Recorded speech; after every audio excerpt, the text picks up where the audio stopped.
compartir la palabra. Si se acuerdan, quizás porque ves un pelado por la calle, por algo, oren por nosotros, oren mucho por nosotros como familia, y si se acuerdan, oren por la iglesia.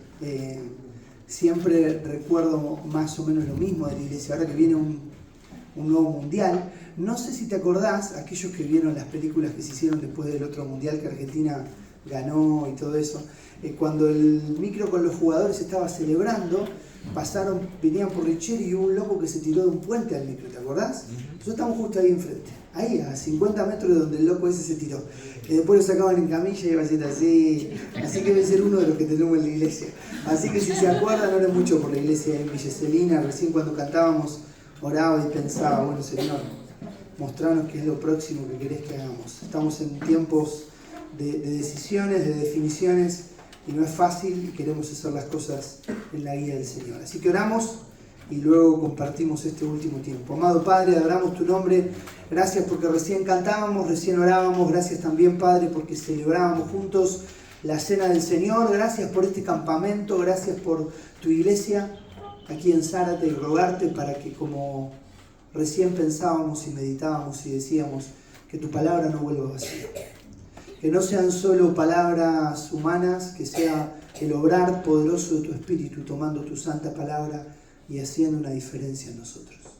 Señor, nos ponemos en tus manos y clamamos por eso, mi Dios, para que nos transformes. En el nombre de Jesús, amén.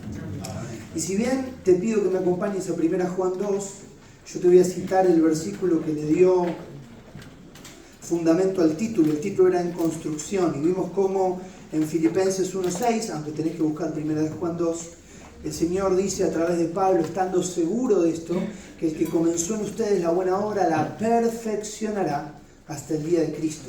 Y ahí pensábamos e intentábamos ver cómo el Señor sigue construyendo nuestras vidas. No solo en su iglesia, sino que nuestras vidas. También otro texto, el Señor dice, yo edificaré mi iglesia, pero me quedo con ese de Filipenses 1. Y ahí en este recorrido, no sé si te vas a acordar, yo tengo los machetes acá, para mí es más fácil, pero intentamos ver y unificar ese título con 1 Juan 2. El verso 15 decía, no améis al mundo ni las cosas que están en el mundo. Si alguno ama al mundo, el amor del Padre no está en él. Y ayer considerábamos un poco esta necesidad de que el Señor transforme nuestros amores. Y que vos y yo podamos entender esto que Pedro y los discípulos entendieron de manera directa. El Señor, mirándole a los ojos, les enseñó que no tenían que buscar su propia comodidad, que no tenían que perder de vista la eternidad, que no tenían que vivir una vida como a veces les salía. El primer encuentro hablamos un poco del Señor. Siempre empezamos hablando del Señor y vimos que Jesús, valga la redundancia, es el Señor, cómo Jesús es el pastor y cómo Jesús también es el Cordero. Y ayer por la noche decía, todo lo que hay en el mundo, los deseos de la carne, los deseos de los ojos y la vanagloria de la vida, no proviene del Padre, sino del mundo. Ayer por la noche, y entiendo que fue un tiempo duro, pero siempre que la dureza venga de la palabra de Dios es necesaria y es bendita. Hablamos de cómo el mundo va poniendo fichas en estas cosas, ¿viste? En los excesos, en el descontrol sexual y en el reino del yo. Pero dice 1 Juan capítulo 2, pero ahora verso 17, y el mundo pasa y sus deseos, pero el que hace la voluntad de Dios permanece para siempre. El mundo pasa y sus deseos, pero el que hace la voluntad de Dios permanece para siempre. Y quizás en este último encuentro, por lo menos último encuentro que me toca compartir a mí, me gustaría poder terminar a la luz de la palabra con una palabra de ánimo. Dice, el mundo pasa y sus deseos, pero el que hace la voluntad de Dios permanece para siempre. Por eso podemos mirar lo que viene para ustedes. ¿Ustedes cuándo vuelven a casa, digamos? ¿Hoy por la tarde? Hoy por la tarde ya vuelven a casa. La hicieron muy bien los pastores, los felicito, porque vuelven a casa y mañana, o yo, mañana es lunes, ¿mañana qué es? ¿Cuántos dicen amén, por favor? Gloria a Dios, ¿no? Claro. No lo veo con ninguna escarapela, pero el feriado lo aprovechamos todo, ¿no? Claro. Entonces vos decís, bueno, está bueno, porque no tengo que empezar el lunes. En realidad sí, mirá, hay que empezar hoy.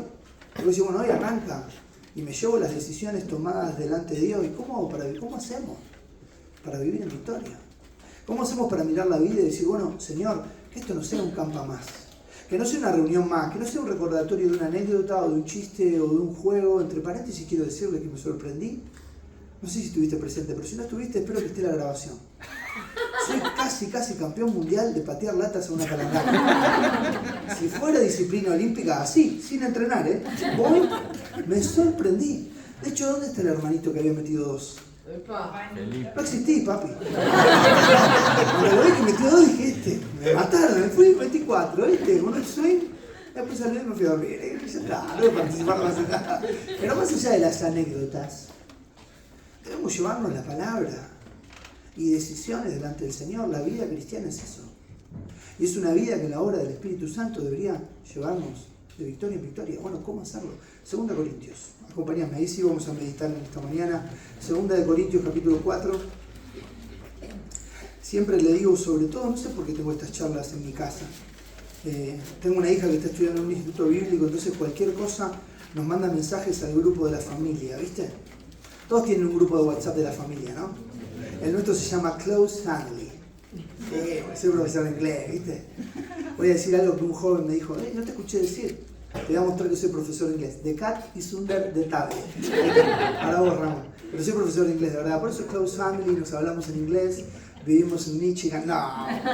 Pero en el grupo siempre está preguntando cosas de la Biblia, mi hija, y es una bendición. Y una de las cosas que solemos decir es que 2 Corintios es una carta muy poco predicada, pero hermosa, hermosa. En donde el apóstol Pablo, pero el Señor a través del apóstol, va a ir enseñando un montón de cosas importantísimas, sobre todo en cuanto al ministerio, sobre todo en cuanto al servicio y cuál debe ser el corazón del siervo. Pero 2 Corintios capítulo 4, solo voy a leer los últimos 3 versículos de ese capítulo, para que podamos ver algunas claves para vivir en victoria. Son muy conocidos. Versículo 16, 17 y 18 dice, por tanto, 2 Corintios 4, 16, no desmayamos antes, aunque nuestro hombre exterior se va desgastando, el interior, no obstante, se renueva de día en día. Porque estoy leyendo 2 Corintios 4, ahora el 17, porque esta leve tribulación momentánea produce en nosotros un cada vez más excelente y eterno peso de gloria, no mirando nosotros las cosas que se ven, sino las que no se ven. Pues las que se ven son temporales, pero las que no se ven son eternas. Hermanos, 3 conceptos muy sencillos y muy breves en cuanto a cómo vivir en victoria, cada uno de ellos en un versículo. El primero, el 17, dice, por tanto no desmayamos, antes, aunque nuestro hombre exterior se va desgastando, el interior, no obstante, se renueva de día en día. La primera clave para que podamos salir en ánimo y en victoria es entender la renovación. Yo sé que cuando hablamos de renovación, sobre todo los que tenemos más experiencia en iglesias cristianas evangélicas, en las ICE, ustedes son de las ICE, Iglesia Cristiana Evangélica. ¿Viste cómo te responden los de más experiencia? No solo te dicen que sí, te dicen que sí así, mira. Es como un sí solemne. Yo quiero aclarar que la renovación de la que voy a hablar no tiene nada que ver con el movimiento carismático. Pero dice la palabra, en el verso 17, que el hombre exterior se va desgastando y el interior se renueva de día en día.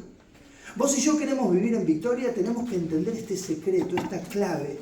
Tiene que ver con la renovación de nuestro hombre interior. Casi digo exterior. A eso le prestás más atención. Te peinás. Bueno, ustedes, pero yo en algún momento de mi vida me peiné. Te peinás, te pones productos para el pelo. Quiero preguntar algo que pensé todo el campamento. Ay, sí. Le pregunto, ¿no? Primero decime tu nombre. Daniela. ¿Qué pelo tiene Daniela? La próxima vez, si me quieren regalar algo, iba a pedir, pero pido para vos. Te cortás la mitad y le haces una peluca y sería.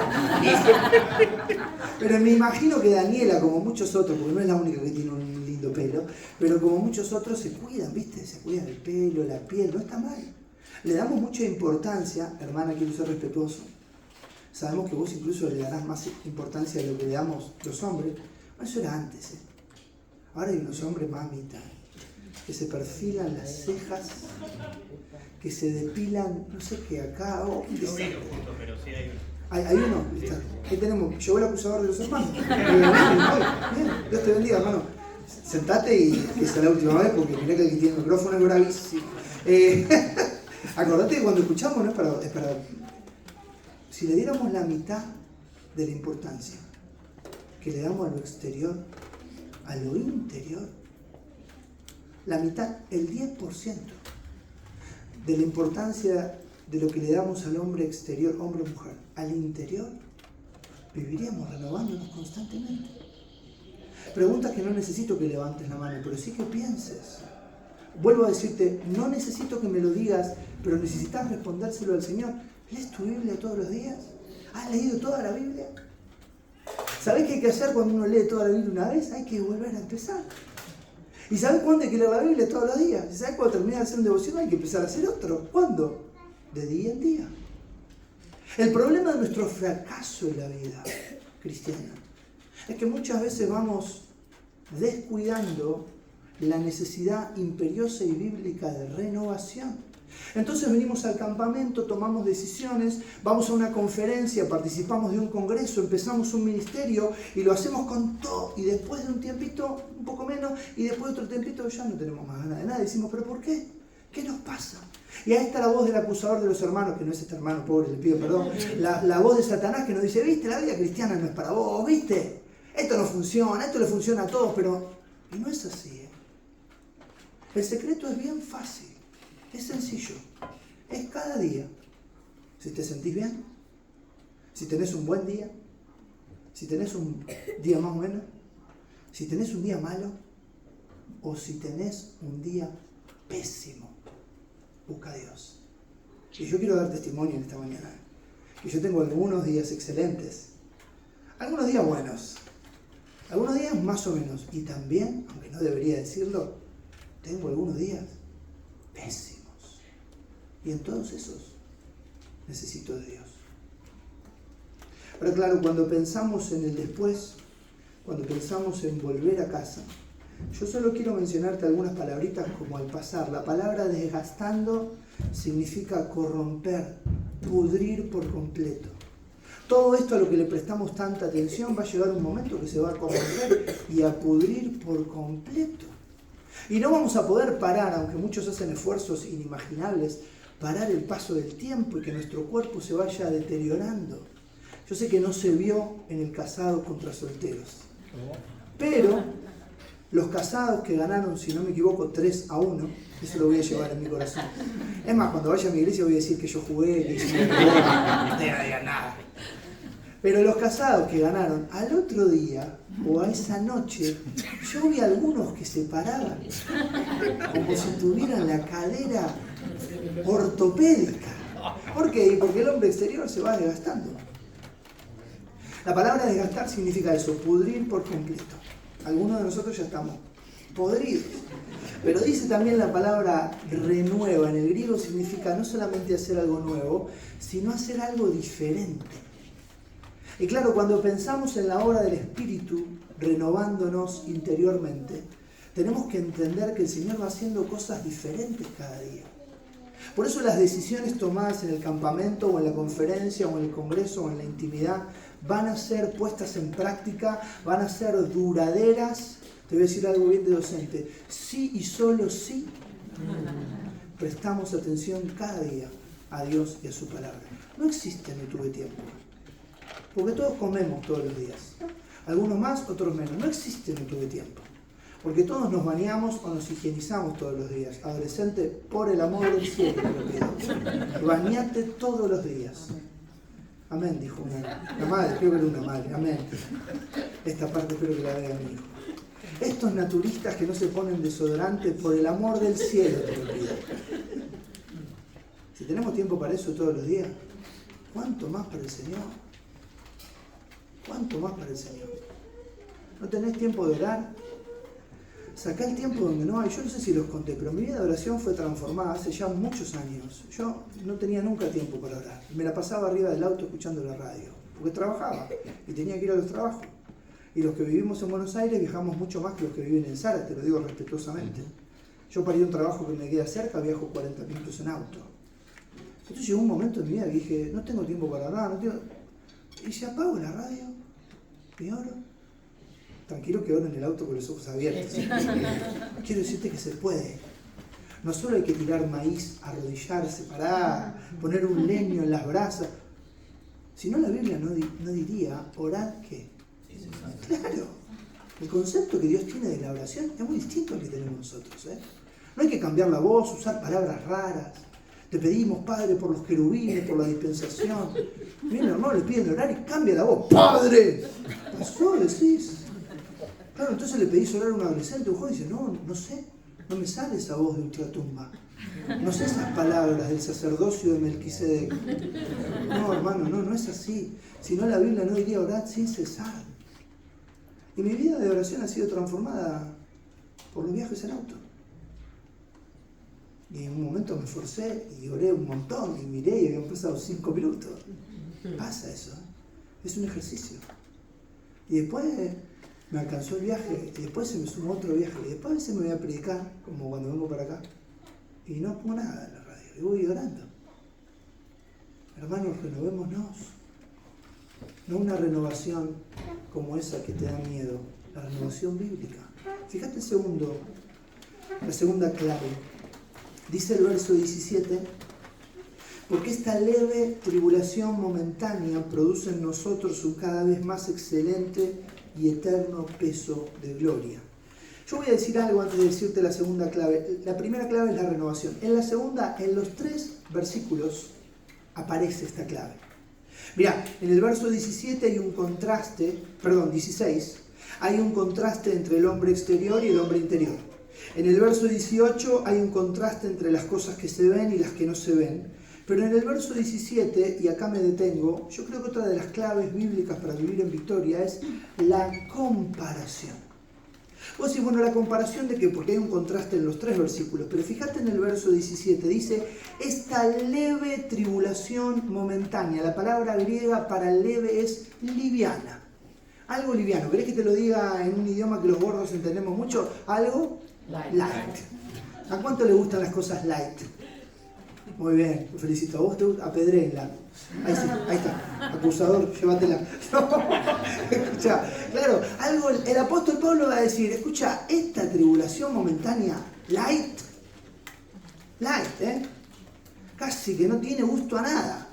Ahora, acordate que en 2 Corintios, y te lo dije recién al pasar, pero te lo pregunto para ver si estás atento. ¿Quién lo escribió? Él mira su vida y dice, esta tribulación, estos problemitas, light que tuve, ¿querés que te los lea?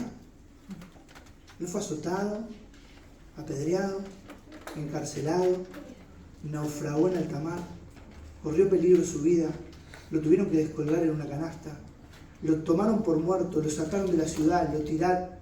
Pablo mira su vida y dice, escuchá, esta tribulación que viví, tranqui, light, no se compara.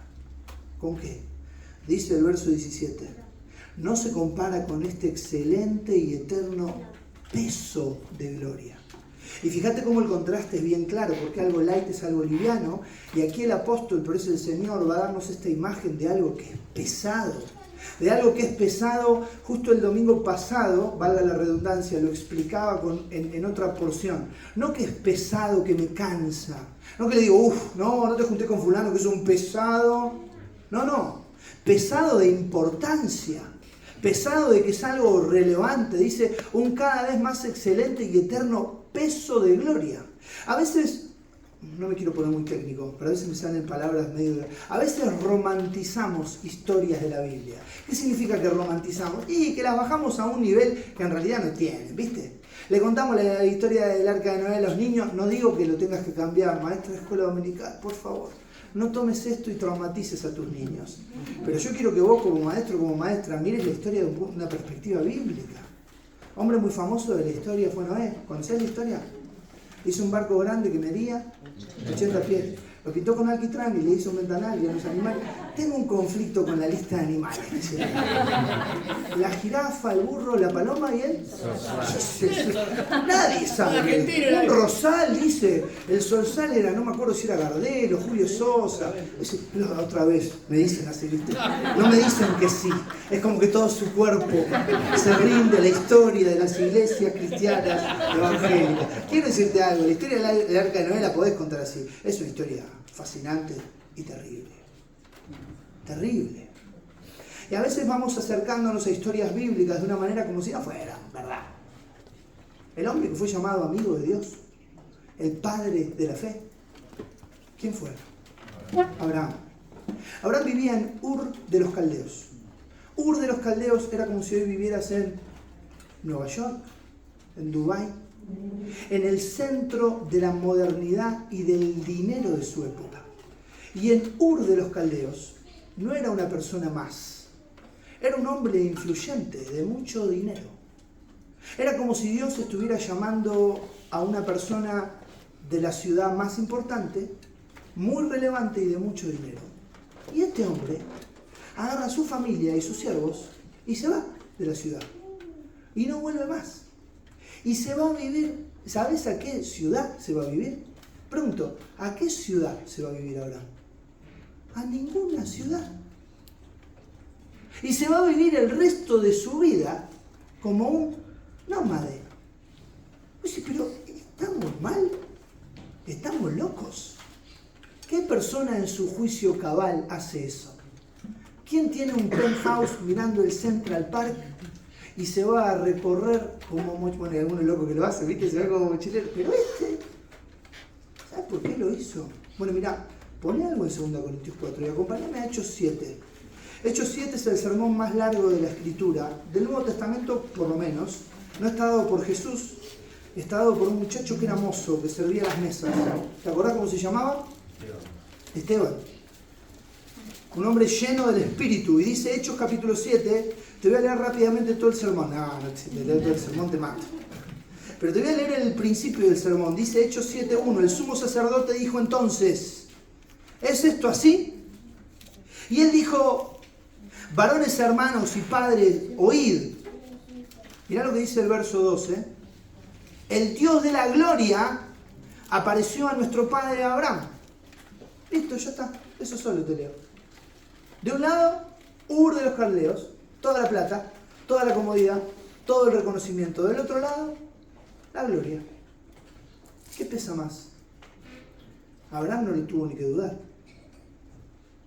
El conflicto que nuestra vida tiene y por el cual, mejor dicho, muchas veces no vivimos en victoria. Es que vamos menospreciando la gloria de Dios. Vamos menospreciando aquello que Dios tiene para darnos, para ofrecernos. Vamos poniendo, y no me quiero adelantar al último punto, pero vamos haciendo una comparación que termina siendo dañina en vez de ser virtuosa. Hermano, hermana, ¿querés volver a casa y vivir en victoria? Yo quiero. Bueno, tiene que haber una renovación diaria, pero tiene que haber una comparación. Yo tengo algunas charlas con la familia que son bastante raras. Solo se entiende en la familia Ferro. De hecho, no me acuerdo hace cuántos años, pero una vez mi hermano que vive en otro país, soy el mayor de 4 hermanos, 3 varones y una hermana. El que me sigue a mí vive afuera, no vive en Argentina. Mi hermana, la menor, tampoco vive en Argentina, así que acá quedamos 2. Y una vez que nos reunimos los 4, uno de mis hermanos, que es el más loco, imagínate si es más loco que yo, lo que debe ser, hizo unas remeras que decía, es una cuestión de los Ferros, no lo entenderías. No, hermano, ¿estamos bien? Bien, seguimos. Pobre. Mi familia tiene cosas locas. Yo, por ejemplo, a mis hijos los crié. Y una de las cosas locas, bueno, iba a decir cosas que no tengo que decir, por eso me fui. Una de las cosas que es bastante loco son las charlas que tenemos en cuanto a la muerte. Bueno, debería tener charlas en cuanto a la muerte. Y mis hijos siempre me dicen, papá, cuídate, estás muy gordo. Papá, cuídate, anda al médico, no vas nunca al médico. Digo, tenés razón. Si voy al médico o no voy al médico, ¿me voy a morir antes o después de lo que el Señor tiene para mí? Pésimo lo que digo, pero lo digo porque no estoy acá para hablar bien de mí, estoy acá para hablar bien del Señor, ¿no? Amén, es así. Y si como más o menos, ¿cuándo me muero? ¿Qué pasa cuando me muero? El apóstol dice, teniendo deseo de partir y estar con Cristo, lo cual es, no dice mejor, tampoco dice mucho mejor, dice, escuchá, muchísimo mejor. Pero no lo digo con la corrección, lo digo con el peso de esa frase. Mirá lo que dice Dios. Dice, y con esto no tenemos que andar buscando la muerte, comiendo hasta vomitar, o no tomando la pastilla de la presión. No es esa la enseñanza. ¿Qué aprendiste en el campamento? No vamos a ir al médico, tenemos que hacer una transfusión. No, tenemos que hacer una cesárea. No, murámonos todos. No, escuchá, no tiene que ver con eso. Porque aparte tenemos un instinto dado por el Señor, y esto es templo del Espíritu Santo. No me venga a exhortar, lo sé. En realidad exhortame si querés, pero lo sé. Pero sí te digo, no perdamos de vista la comparación bíblica. Porque por eso después muere alguien y es un drama. Y yo no digo que no haya tristeza y dolor, pero un drama. ¿Creemos verdaderamente lo que leemos? ¿O lo que predicamos? ¿O lo que decimos? ¿O solo lo decimos? Es un riesgo terrible que estos sean cosas que solo decimos, que solo repetimos porque estamos acá y hay que hacerlo. Ahora, hermano, hermana, oro y ruego para que la enseñanza sea bien entendida. Una de las claves para vivir una vida en victoria es la renovación y la otra es la comparación. Y comparar todas las tribulaciones que podemos tener con la gloria y entender que lo que nos espera es no mejor, no mucho mejor, muchísimo mejor. Hago de nuevo la aclaración. ¿Tengo que bajar la panza? Sí. ¿Tengo que tomar la pastilla de la presión? Sí. ¿Tiene que ir al médico? Sí. Si es diabético no coma azúcar, sí. Todas las otras cosas. Eso está bien. Y es lícito que lo hagamos. Y cuidemos del templo. El mío ya está pasando de templo a catedral. Pero espero que la próxima vez que me vea más flaco. Y como decía un amigo mío, que el Señor se lo llevó siendo muy joven, la última vez que me invitó al campamento tenía un bebé chiquito. Estaba casado hacía poquitos años. Nos queríamos mucho. Mi amigo vivía en Córdoba. Y me dijo, gordo, mis amigos tienen esa costumbre. Nos vemos, ¿eh? Y si no nos vemos acá, nos vemos arriba. Y a los 3 meses iba para la iglesia, un auto se cruzó de carril, volcó, voló, cayó arriba de su auto. Iba él, su esposa, su hijito. Su esposa y su hijito no se hicieron nada. Él murió en el acto. ¿Y sabe qué? Un día lo voy a ver arriba. ¿Lo crees? Si no, no lo digas más. No lo compartas más. No le digas más a otro. Te quiero compartir algo que cambió mi vida. ¿Cambió tu vida? Bueno, si cambió tu vida como cambió la mía, debemos entender aquello que ese Luis dijo de una manera tan poética. Él dijo, si encuentro en mí un anhelo que nada de este mundo puede satisfacer, debe ser que he sido creado para otro mundo. Y es así. Termino. 2 de Corintios, capítulo 4. Y el verso 18, espero que también anime nuestros corazones, dice, espero que anime nuestros corazones y que nos genere un conflicto. No mirando a nosotros las cosas que se ven. Vos decís, bueno, perdón, ¿cómo hago para mirar lo que no se ve? Dice, no mirando a nosotros las cosas que se ven, sino las que no se ven. Pues las cosas que se ven son temporales, pero las que no se ven son eternas. Primero quiero decirte que si estás acá sin Cristo, sin el Espíritu Santo de Dios obrando en vos, vos lees este versículo y no entendés nada. No mirando nosotros las cosas que se ven. Ah, qué lindo. ¿Qué aprendiste? Qué lindo. ¿Y qué dice? Qué lindo. A veces estás acá con Cristo y te pasa igual, ¿eh? Te toca en el devocional. ¿Cuál es la aplicación? Debo ser más santo. ¿Viste que la aplicación es siempre la misma? Dice, no mirando nosotros las cosas que se ven, sino las que no se ven. Porque las que se ven son temporales, pero las que no se ven son eternas. Ahora, fíjate que el primer concepto era la renovación, el segundo era la comparación, el tercero es obviamente complementario y tiene que ver con el enfoque. Y la pregunta que deberíamos hacernos, ya medio al terminar, ¿cómo podemos mirar las cosas que no se ven? Pregunta. Esperando alguna respuesta de algún valiente o valienta. ¿Cómo mirar lo que no se ve? Todo. ¿Cómo? Excelente. Te transformaste del que estaba parado ahí complicado al apóstol Pablo. El apóstol Pablo, te sentaste y todo cambió. Escuchá lo que dijo el hermano. ¿Cómo es tu nombre, hermano? ¿Lo que dijo? ¿Eres tu apóstol? Lo que dijo el hermano Pablo, me hizo reír porque hago un paréntesis cortito. En la iglesia tenemos varios hermanos bolivianos, no toda la iglesia, pero son 40, 50. El hermano boliviano viaja mucho, ¿viste? Entonces viene un hermano y dice, no, yo me congregué acá mucho tiempo, oren por mí que me voy de viaje. ¿Cómo te llamas, hermano Pablo? Vamos a orar por los viajes de Pablo. A la iglesia, ¿no? Si andás por Celina y el domingo a la mañana y entrás, prepárate, agarrate porque puede pasar cualquier cosa. Pero el hermano dijo algo excelente. ¿Cómo podemos ver lo que no se ve? Por la fe. Porque dice la palabra que la fe es la certeza de ¿qué?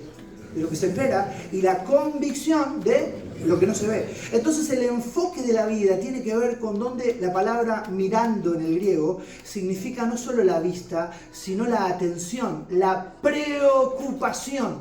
Es interesante la palabra. Acordate que el Nuevo Testamento está escrito en su mayoría, el 99% en griego, porque el griego es un idioma sumamente gráfico. Y a este idioma sumamente gráfico le sumás al apóstol Pablo que muchas palabras griegas que él usaba aparecen una sola vez en el Nuevo Testamento. Vos decís, ¿cómo puede ser una sola vez? Él inventaba palabras griegas. Entonces le agarraba, no me quiero poner muy técnico, pero le agarraba un prefijo, le sumaba un sufijo y una palabra que casi no se usaba, él la manda en la Biblia. Recordá que no era el apóstol Pablo, es el Señor. Esta palabra mirando tiene que ver con una mirada, tiene que ver con la atención, tiene que ver con la preocupación. Tiene que ver con el enfoque de la vida. Que vos y yo podamos enfocar, preocuparnos por las cosas que no se ven. Claro, no significa que no nos vamos a preocupar y no vamos a cumplir nuestras responsabilidades con las cosas que se ven. Pero con un enfoque correcto la vida es correcta. Y fíjate, porque el objetivo de esta última meditación es eso, es que podamos, en la gracia y obra del Espíritu Santo, volver a casa animados en victoria, entendiendo que lo que debe cambiar y lo que debe estar presente es esta renovación diaria, entendiendo que la comparación de todo lo que el mundo o de las tribulaciones que podamos tener es con la gloria, esta gloria que hizo que Abraham dejara todo y lo hiciera gozoso porque había encontrado algo mucho mejor, mucho mayor, el Dios de la gloria. Pero también este desafío diario de decir, bueno, ¿dónde va a estar puesta nuestra mirada? Yo no sé si te llama la atención, pero hay una frase que yo repito mucho en la iglesia y que no la inventé yo. Como hay hermanos nuevos en la iglesia, les digo que la inventé yo, pero en realidad no la inventé yo. Que es que un texto sin un contexto es un buen ¿qué? ¿Viste? La inventé yo esa frase. Y sabés que 2 Corintios 4, 16, 17, 18 está dentro de 2 Corintios 4. Pues dice, chocolate por la noticia, dice el más viejo. Los que se ríen son los viejos. Los jóvenes dijo, ¿qué dijo? ¿Se comió un chocolate? Se han comido mucho chocolate. Pero fíjate lo que dice 2 Corintios 4, versículo 8. Porque es la misma porción. Dice que estamos atribulados en todo, mas no angustiados. En apuros, mas no desesperados. Perseguidos, mas no desamparados. Derribados, pero no destruidos. Llevando en el cuerpo siempre por todas partes la muerte de Jesús. Vos decís, ¡uy, qué vida terrible! Para que también la vida de Jesús se manifieste en nuestro cuerpo. Dice el verso 11. Porque nosotros que vivimos siempre estamos entregados a muerte por causa de Jesús, para que también la vida de Jesús se manifieste en nuestra carne. Fíjate lo que dice el 14. Sabiendo que el que resucitó al Señor Jesús, a nosotros también nos resucitará con Jesús y nos presentará juntamente con vosotros. Y el apóstol, pero el Señor dice, pongan la mira en las cosas que no se ven. Dice Colosenses 3, poned la mira en las cosas de arriba, donde está sentado Cristo, porque cuando Cristo, vuestra vida, se manifiesta, eso es una locura. Cuando Cristo, vuestra vida, se manifiesta. Hermanos, nos reunimos para predicar el Evangelio, pero nos reunimos siempre para recordarnos nuestra necesidad profunda de Jesús. Siempre. Y que eso modifique la vida. Que eso modifique las decisiones del lunes, o del martes, o del miércoles, o de cada día.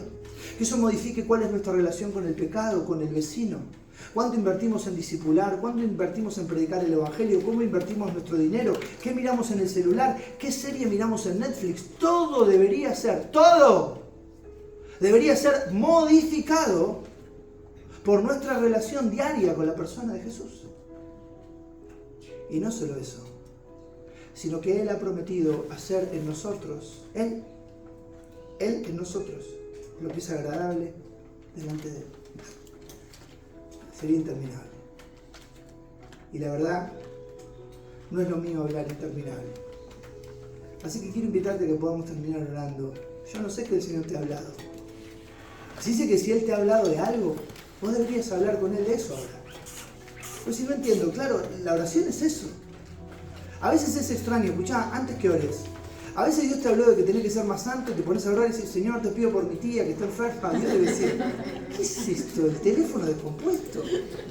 Es como cuando le predicás el Evangelio a alguien. Yo quiero dar este último paréntesis porque me parece importante y me parece de Dios. Nunca que prediques el Evangelio hagas la oración vos para que el otro lo repita. Por favor. Vos presentá el Evangelio. Y si la persona quiere orar, decirle, bueno, orá. Orá en voz alta, yo te escucho. Vas a escuchar mucha gente que dices, te pido por un trabajo. Te pido para que me vaya bien en la prueba de matemática. ¿Vos crees que esa persona se convirtió? ¿De verdad? Pero hay momentos donde presentás el Evangelio y le decís a alguien que nunca entró a una iglesia, ¿querés orar? Y la persona dice, Señor, perdoná mi pecado. Quiero a Cristo en mi vida. Y vos no haces nada. Hace Dios en Él, a través de su Espíritu. ¿Y sabes qué pasa con ese que verdaderamente viene a Cristo? Algo cambia en su vida. Algo cambia. No hay que ir, dale que te dele para que algo le pasa. Va a hacer el mismo pecado que hacía antes y sabe distinto. Los domingos a la mañana quería dormir y ahora quiere juntarse con locos que abren la Biblia y que oran. ¿Qué pasó? Le pasó Cristo. Hermano, no me importa tu edad, No me importa tu edad. La primera vez que Moisés escuchó a Dios tenía 80 años. 80. La primera vez.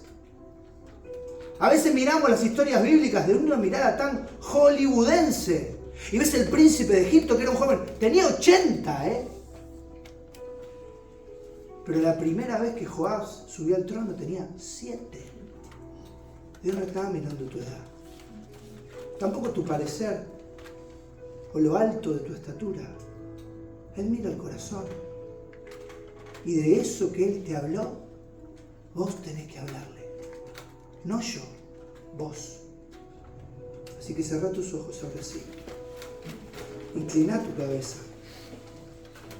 Y de eso que Dios te habló, habla con Él. Quizás estás acá y necesitas salvación. Decile al Señor, me arrepiento, Dios, sálvame. Quizás estás acá y necesitas confesión. Quizás como hijo, como hija de Dios has venido viviendo una vida distinta al deseo de Dios para vos. Decirle, Padre, perdóname. Quizás venías atravesando un tiempo difícil y necesitabas del Señor ánimo, aliento. Decirle, Señor, gracias. Quiero más de ti, más de Cristo. Quizás venías encadenado a algún hábito pecaminoso, a una cadena que Cristo había roto en la cruz, pero que habías vuelto a abrazar. Decirle, Señor, vuelvo a ti. Amado Padre, bendito sea tu nombre. Te adoramos, te amamos, te esperamos, Señor. Ven a buscarnos hoy. Bendice tu iglesia. Cada corazón, cada oración, que tu Espíritu Santo obre con poder, Señor. Y si has traído salvación, que pueda dar fruto genuino de arrepentimiento. Y Padre, si has traído confesión, ánimo, compromiso entre tus hijos y tus hijas, que puedan ser decisiones sinceras, valientes, Señor, que dejan de lado, que dejamos de lado nuestras excusas para disfrutar de que tú sigas formando a Cristo en nosotros. Te adoramos, te agradecemos, te bendecimos. Bendice tu iglesia reunida alrededor tuyo. Toda la gloria y la honra son tuyas. Te lo pedimos en el nombre de Cristo Jesús.